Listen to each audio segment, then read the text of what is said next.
नमस्कार, हिमाचल फर्स्ट से मैं कविता मिन्हास आप सबका स्वागत करती हूँ। आज जो मैं किस्सा सुनाने जा रही हूँ वो एक ऐसे वीर का है जिसके लिए दुनिया में कुछ भी संभव नहीं था। वे इंडियन आर्मी का रैम्बो कहलाता था और दुनिया में वे जहाँ भी गया अपनी छाप छोड़कर आया, जिसका नाम है शहीद मेजर सुधीर वालिया। साथियों तुमको मिले जीत ही जीत सदा, बस इतना याद रहे एक साथी और भी था। जाओ जो लौट के तुम घर हो खुशी से भरा, जाओ जो लौट के तुम घर हो खुशी से भरा, बस इतना याद रहे एक साथी और भी था।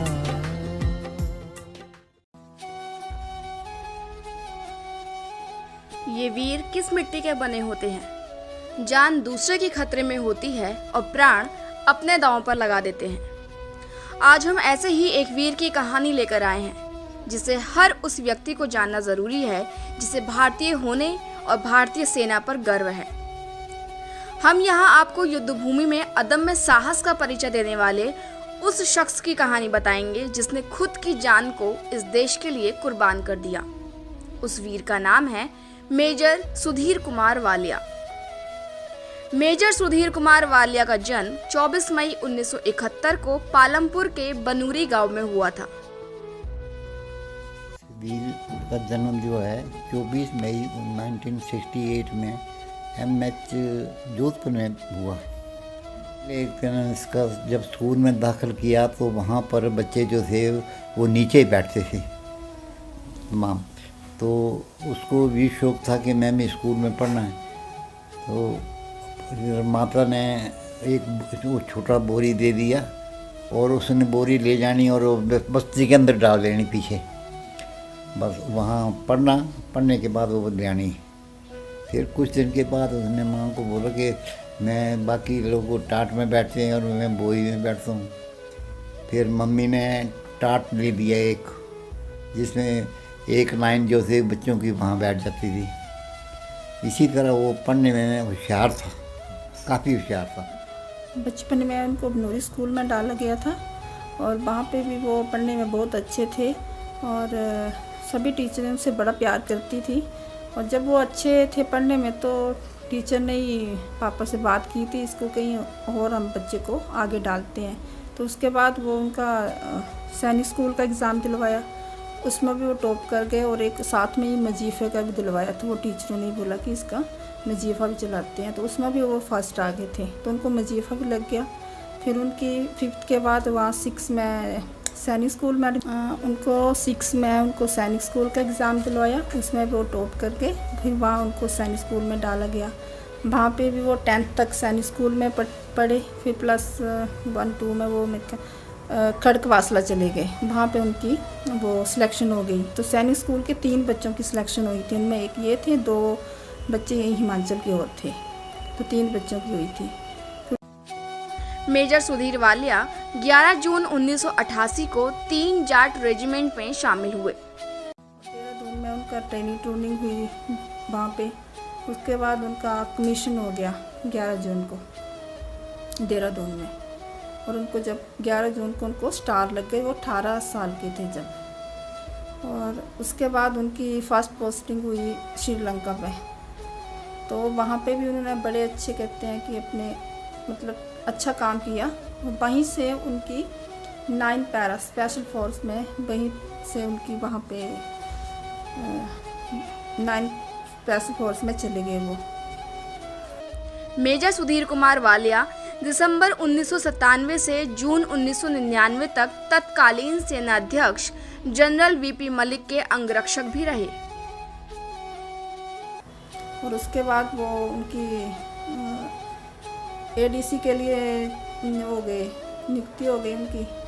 तो वो एडीसी दिल्ली में, जो हमारी chief of the army staff है उनके लिए, उनके एडीसी, तो फिर वो दिल्ली चले गए। उनके साथ 2 साल वहाँ दिल्ली में रहे। और उससे पहले वो वहाँ चले गए थे यूएसए में।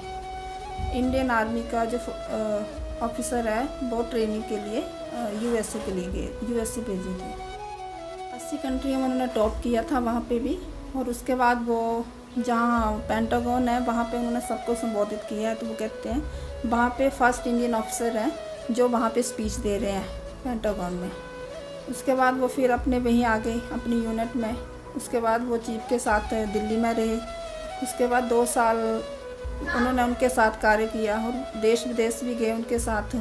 और वहाँ से वो फिर अपनी, जब कारगिल युद्ध लग पड़ा तो कुछ टाइम के बाद उन्होंने अपने जनरल साहब से परमिशन ली कि सर मुझे भी अपनी यूनिट में वापस जाना है और मुझे भी उस पर लड़ाई कारगिल युद्ध में भाग लेना है। और सर ने भी उन्हें परमिशन दे दी और उनको भी कहा कि सुधीर आप जा सकते हो। रैम्बो इसलिए बोला गया उसको कि जहाँ भी वो रात को अम्बुश वगैरह में जाता था तो उसका अच्छा एक्शन था। और सारे बोलते बोलते यार ये तो रैम्बो है, तो उन लोगों ने उसका नाम रैम्बो लिख दिया। और वो होशियार लड़का था उस वक्त। आज भी उनका जनरल साहब जो है वो आर्मी में ही है समझो, या इसमें सेंटर में। तो वो बोलते हैं कि सुधीर की तरह कोई आदमी चटक नहीं मिलेगा, होशियार नहीं मिलेगा, इतना होशियार था।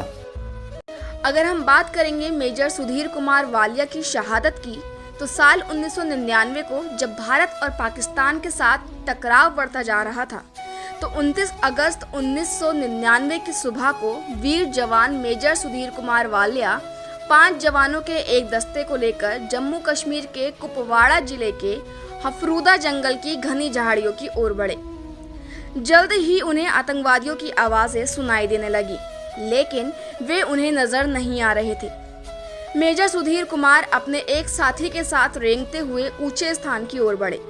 जब पहाड़ी पर पहुंचे तो उन्हें केवल 4 मीटर की दूरी पर खड़े 2 सशस्त्र आतंकवादी और नीचे 15 मीटर की गहराई पर आतंकवादियों का एक बड़ा दल और बंद ठिकाना नजर आया।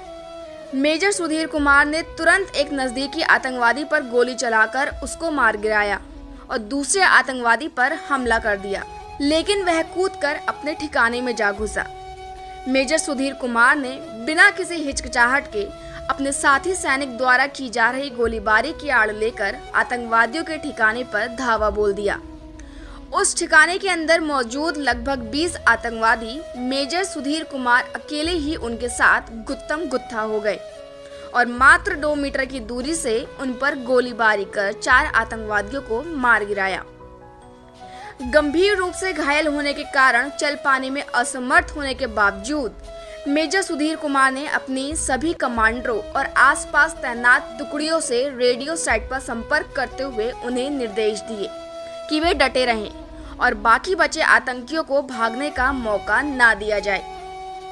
इस भीषण मुठभेड़ में उनके चेहरे, सीने और बाहों में कई गोलियां लगी और काफी ज्यादा खून बह जाने के कारण वे उस ठिकाने के द्वार पर गिर पड़े और अपना रेडियो सेट थामे हुए ही मेजर सुधीर कुमार वीर गति को प्राप्त हुए।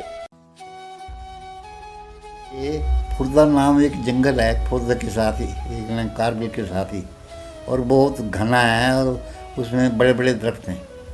तो रात भर तो उन्होंने वहाँ पर किया रैकी, तो कुछ नहीं मिला। फिर दूसरे दिन फिर वहीं रहे। फिर रात को वहाँ भी उन्होंने रैकी किया। फिर पता लग गया उनको कि हाँ इधर हैं कुछ। फिर सवेरे होते सवेरे के टाइम पर 5-6 बजे की बात थी, जब वो नीचे नाले में उतरे कि हाँ इधर देखें उनको कहाँ पर है, उनका रास्ता देखना था, कुछ देखना था। तो नीचे देखा तो वहाँ टूथपेस्ट उन्होंने किया हुआ था और हाथ वगैरह धुए थे। एक झरना था, झरने में उन्होंने वो साबुन का वो पड़ा हुआ जा। तो उनको पता लगे कि यहाँ पर कुछ आदमी मिलिटेंट हैं। फिर जब उन्होंने ऐसे देखा तो ऊपर उनको दिखाई दी कि यहाँ पर बैठे हुए एक झाड़ पर। फिर वो एक सिपाही खेमचंद को लिया लेफ्टिनेंट खेमचंद को। तो दोनों गए, बाकी जो थे उनको बोलो कि आप लोग ऐसे बैठ जाओ, ऐसे ऐसे बैठो, ऐसे करो। उनको भी बिठा दिया। जब ऊपर गए तो ऊपर जाकर उन्होंने उस झाड़ी के ऊपर फायरिंग किया तो एक आदमी को इन्होंने उसी पर ख़त्म कर दिया, और एक ने छलांग मार दी। इन्होंने सोचा कि वो भी ख़त्म हो गया, वो ख़त्म नहीं हो रहा, उसको चोट जरूर लगी थी लेकिन नीचे गिर गया था। और सुधीर ने तो वो चोट लग गई किसको, खेमचंद को। खेमचंद तो उससे ख़त्म हो गया, लेकिन सुधीर ने छलांग मार दी उनके बैंकर में। बैंकर में जब फायरिंग शुरू किया तो फिर उसने पीछे नहीं देखा। वहाँ उनके आदमी 7 आदमी ख़त्म कर दिए, 7-8। 29 अगस्त को दोपहर का टाइम था, 2-2:30 के बीच, और हम लोग खाना खुना खा के आपस में बातें कर रहे थे। तभी फ़ोन में बेल बजी, और जैसे ही मैंने फ़ोन उठाया तो उनके फ्रेंड हैं कैप्टन गिल, उनका फ़ोन आया और मेरे से पूछते बेटा आप कैसे हो। मैंने कहा ठीक हूँ। कहते अंकल कहाँ हैं। मैंने कहा अंकल से आपको क्या काम है। कहते आंटी कहाँ है। मेरे अंकल भी यही है, आंटी भी यही है, आप बताओ। कहता नहीं बेटा कुछ नहीं, मैं ऐसे ही पूछ रहा था। उन्होंने फ़ोन काट दिया, और हमें उनके फ़ोन आते हमें कुछ थोड़ा शक सा हो गया भी, क्यों फ़ोन किए इन्होंने आज हमें। मतलब अंकल के बारे में तो कभी पूछते नहीं है। जैसे हमने उनको फ़ोन करना तो उन्होंने हाल चाल बताना कि सुधीर ऊपर है, अच्छा काम कर रहा है और आंटी सब ठीक है। लेकिन जैसे ही उनकी दूसरी बार फिर फ़ोन आया, फिर मैंने फिर उठाया। मैंने कहा भैया आप बताओ आप। मैंने उससे वैसे ही पूछ लिया, मैंने कहा भैया ठीक है। कहता हाँ सुधीर ठीक है, लेकिन एक बात है बेटा, उनको ना गोली लग गई है, उनको थोड़ी सी चोट लग गई है। मैंने कहा कैसे गोली लग गई है उनको। और कहते आप अंकल से बात कराओ या सुनील से बात कराओ, मैं बताता हूँ। मम्मी ने फ़ोन छीन लिया। मम्मी ने बोला बताओ कि मेरे बेटे को क्या हुआ है। कहता आंटी कुछ नहीं हुआ है, बस थोड़ी सी उसको चोट लगी है, वो ठीक है वो। मम्मी ने कहा तू सीधा बता दे, नहीं तो मैं वहाँ पे आ रही हूँ। बस भैया ने कहा आंटी आप मत आओ, सुधीर हमें छोड़ के चला गया।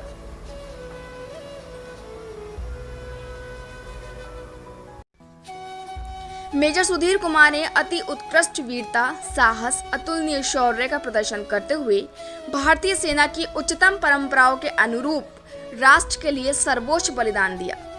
26 जनवरी 2000 को उन्हें भारत के महामहिम राष्ट्रपति KR नारायणन द्वारा शांतिकालीन सर्वोच्च वीरता सम्मान अशोक चक्र से मरणोपरांत सम्मानित किया गया। यह सम्मान उनके पिता रिटायर्ड सूबेदार मेजर रूलिया राम वालिया ने ग्रहण किया।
आज मैंने आपको गाथा सुनाई एक ऐसे वीर की इसी तरह अन्य गाथाओं के साथ हाजिर होंगी। तब तक के लिए जय हिंद।